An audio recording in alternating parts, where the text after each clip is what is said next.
Dangerous and unhinged Newcastle hardman Neil Barratt's sole purpose in life was to make a lot of money and leave a path of destruction where victims were left with fractured skulls and busted lips and broken hands. Neil Barratt believed that he was untouchable, smart when it came to crime, and believed that Newcastle police were petrified of him.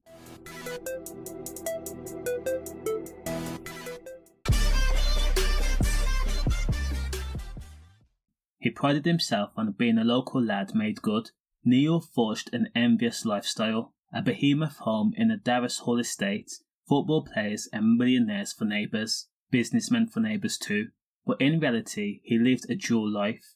Neil was a businessman, enforcer and a crime boss of a large-scale coke operation, which was being investigated by police. Police received intel that Neil was recruiting known criminals in Newcastle and Gateshead and gave them positions in his gang.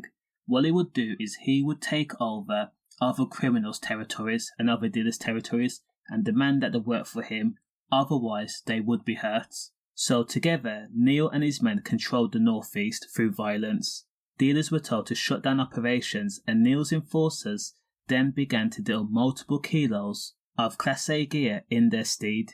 The massive operation, the commercial scale operation, was set up in Northumberland, where Neil's gang had taken over a house in Winchester Close and created a lab where product was made and then packaged and then distributed. Neil washed the dirty money clean by purchasing businesses like a car wash in Gateshead. Newcastle police made the decision to place a wiretap on the 43-year-old Neil's Mercedes as part of Operation Cataluna. With the device successfully and discreetly planted, police then monitored the chatter, listening to tens of hours worth of conversation, waiting for the Newcastle crime boss to incriminate himself. To be truthful, police were sceptical, however. Despite the thuggery, Neil was careful to distance himself from the day-to-day trappings of dealing Class A gear. He gave orders from a distance instead.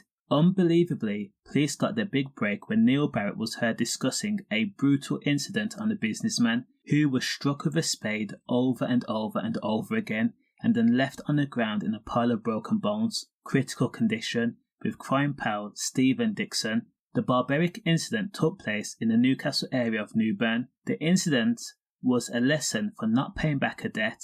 Now, Neil warned the person that he needs to pay the debt back by today, even if he had to borrow money or remortgage his house. He wanted his money. Now, the victim was left with a broken jaw, fractured skull and broken hands, just to name a few. The unnamed victim was rushed to hospital. He did eventually speak to police where he explained that he was sucked into the Tyneside criminality. The victim explained to police officers that he had been lured to a business premises on a pretext of discussing the debt owed, a little less than £60,000.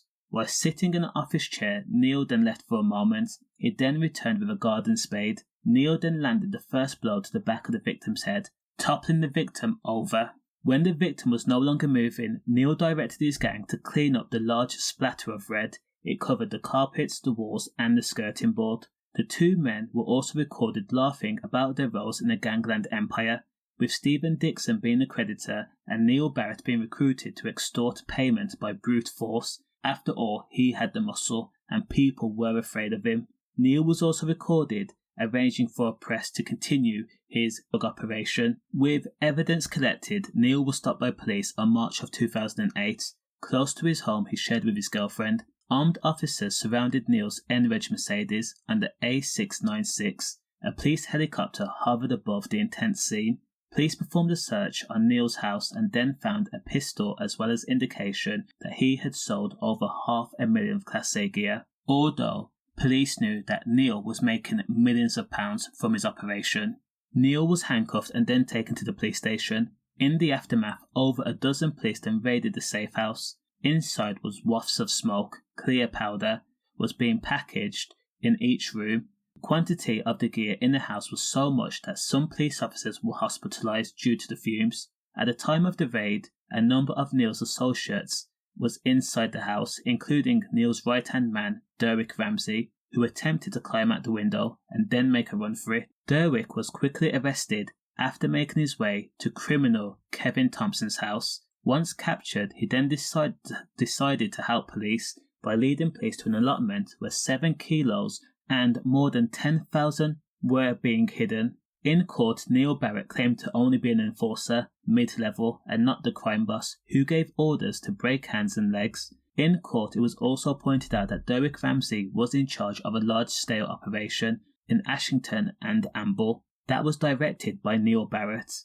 Police also established that while Neil commanded a gang to collect debts, his £1 million empire ran operations from December 2007 to March of 2008. During that time, he had formed a friendship with fellow crime boss Dean Boss. After cooperating, the then 39-year-old Derek Ramsey, who's from Ambley, was jailed for 8 years for conspiracy to supply Class A. Kevin Thompson, who is from Ashington, was jailed for 3 years for conspiracy to supply. As for Neil Barratt, he was jailed for 18 years for conspiracy to supply, GBH with intent, and also possession of a pistol that was found in his house along with the ammo. Needless to say, Neil Barratt was stunned that this could happen to me, that he could face the full extent of the law. Stay safe.